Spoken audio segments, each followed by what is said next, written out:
अशी कुठली गोष्ट आहे जी सामान्य माणूस गेला त्याच्याकडून मिस होईल टेम्पल बघताना, ॲज अ आर्किटेक्ट तुला ती लक्षात येते किंवा ती फॅसिनेटिंग वाटते? प्रोसेस जसं म्हणतो की भक्तांना काहीच लक्ष नसतं ते करता काय आहेत. हम्म. त्यांचं एंड गोलच माहित असतं, आम्हाला ती मेन फायनल देवातली मूर्ती बघायची, म्हणजे देवाची मूर्ती बघायची, गर्भाकडे जायचंय. त्यांना आजूबाजू लक्षच नसतं, त्यांच्याकडून गोष्टी करून घेतल्या जातात पण तरी पण त्यांचं लक्ष नसतं. जरी ते मंदिरात वाकून चाललेत त्यांचं लक्ष नसतं, त्यांना फक्त वाटतं छोटा दरवाजा वाकून, पण या गोष्टी माहित नाहीत ना त्यांना की वाकून का चाललो. मोठ्या मोठ्या मूर्त्या दिसतात सुरुवातीला, त्याच ते का बनवल्यात, एवढा मोठा दरवाजा कशासाठी, एंट्रन्सला ते पण इथून हाती यायचे ते थोडी विचार करतात. ते आपल्याला माहित आहे ना की तिथून हाती यायचे. 4 दरवाजे काऊन आहे त्या मंदिराला, चारीकडून दिशा काऊन ओपनिंग आहे, 4 डायरेक्शनल ओपनिंग काय, ईस्ट फेसिंग काय आहे, सनराईज मध्ये का जाती, याचं लक्ष नसतं कोणाचं.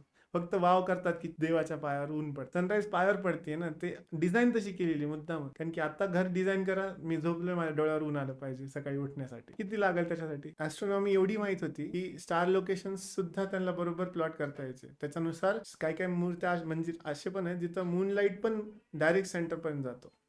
मूनलाईट सुद्धा. मूनलाईट सुद्धा